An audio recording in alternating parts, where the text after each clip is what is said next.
इस कहानी में आप पढ़ेंगे कि जब एक पिता अपने बेटे को अपना जीवन संभालने के लिए 4 बातें सिखाता है, तो बेटा उन 4 बातों का अर्थ क्या निकालता है। तो शुरू करते हैं इस कहानी के माध्यम से। पिता की 4 सीख। एक बार की बात है, एक गांव में एक साहूकार रहता था। वो अपने व्यापार के क्षेत्र में काफी उन्नति कर चुका था, जिसके बदौलत उसके पास धन संपत्ति किसी भी चीज की कोई कमी नहीं थी। लेकिन एक बात उसे खाए जा रही थी कि मेरे मरने के बाद मेरा बेटा अपना जीवन कैसे संभालेगा, क्योंकि उसका बेटा दिमाग से बिल्कुल नासमझ था। उसे बाहरी दुनिया की बिल्कुल भी समझ नहीं थी। कुछ दिन बाद साहूकार का स्वास्थ्य खराब रहने लगा। अब उसे महसूस हो गया था कि उसकी मृत्यु किसी भी क्षण हो सकती है। तब उसने अपने नासमझ बेटे को बुलाया और उसे अपना जीवन संभालने के लिए 4 बातें सिखाई। पहली सीख, बेटा जब भी काम पर जाए तो छाव में जाना और छाव में ही घर वापस आना। दूसरी सीख, घर के चारों तरफ चमड़ी की बाउंड्री करवाना। तीसरी सीख, हमेशा मीठा भोजन करना। चौथी सीख, पत्नी को हमेशा बांध कर पीटना। बेटे को 4 बातें सिखाते ही साहूकार जी स्वर्ग सिधार गए। अब बेटे ने अपने पिता की 4 बातें अपने जहन में बैठाई और एक नई जिंदगी की शुरुआत करने लगा। जब उसका काम धंधे पर जाने का समय आया तो उसे अपने पिता की बात याद आई कि पिता ने कहा था, कभी भी काम पर जाए तो छांव छाया में जाना और छांव में ही वापस आना।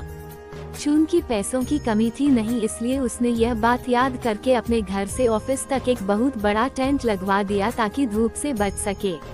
पिता की ही बात याद करके अपने घर के चारों तरफ भैंस की चमड़ी की बाउंड्री बनवा दी, जिसकी बदबू से आस पड़ोसी दुखी होने लगे। लेकिन पिता की बात तो माननी होगी। प्रतिदिन अपनी घरवाली से भोजन में केवल मीठी चीज बनवाता, जैसे हलवा, खीर आदि। एक दिन उसकी पत्नी ने अनजाने में कोई गलती कर दी तो पत्नी पर उसका गुस्सा इतना भड़का कि वो उसे मारने पर उतारू हो गया। लेकिन उसे फिर अपने पिता की बात याद आई कि पत्नी को हमेशा बांध कर पीटना। ये बात याद करके उसने अपनी पत्नी को रस्सी से बांध दिया और जैसे ही उसे पीटने के लिए लाठी उठाई, पत्नी ने गुस्से में कहा, रुक जा नासमझ, अब मैं बताती हूँ तुम्हारे पिता की 4 बातों के सही अर्थ क्या है। तब उसकी पत्नी उसके पिता की 4 बातों के सही अर्थ समझाना शुरू करती है।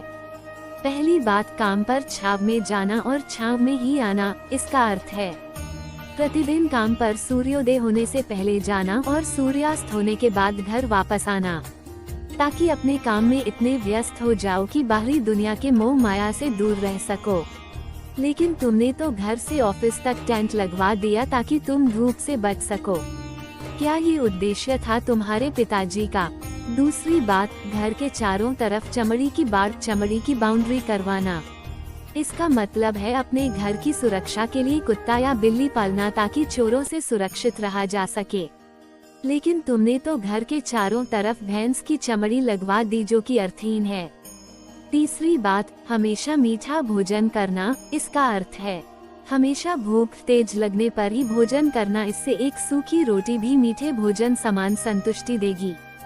जब किसी को बहुत तेज भूख लगती है तो वह ये कहकर भोजन का अपमान नहीं करता कि ये तुमने क्या बना दिया, भला ये भी कोई खाता है। ये तुच्छ लोगों के काम होते हैं और तुम प्रतिदिन मुझसे मीठा भोजन बनवाते हो, जो मनुष्य को गंभीर बीमारी की ओर ले जाता है। चौथी बात, पत्नी को हमेशा बांध कर पीटना। इसका अर्थ जानते हो? इसका मतलब है कि पत्नी को केवल तब पीटना जब उसके कोई औलाद हो जाए, क्योंकि औलाद होने से एक स्त्री रिश्तों में बंध जाती है। जब तक किसी स्त्री के औलाद नहीं है तब तक वह स्वतंत्र है। अगर उसकी आजादी छीनने की कोशिश करोगे तो वह अपने स्वतंत्र मन से कहीं भी उड़ सकती है। हाथी के दांत दिखाने के ओर तथा खाने के ओर। अर्थात पिता ने सिखाया कुछ और, बेटा सीखा कुछ और। उसकी पत्नी इतने दिनों से मौन इसलिए थी क्योंकि वह अपने पति के नासमझ दिमाग को भली भांति जानती थी। इसलिए उसने अपने पति को उसके हाल पर छोड़ दिया, करने दो जो करता है। लेकिन नौबत जब सच में उसके ऊपर आ गई तो वह भड़क उठी और उसे अपनी चुप्पी तोड़नी पड़ी। पिता की 4 सीख हिंदी कहानी आपको कैसी लगी, कृपया कमेंट के माध्यम से जरूर बताएं। धन्यवाद।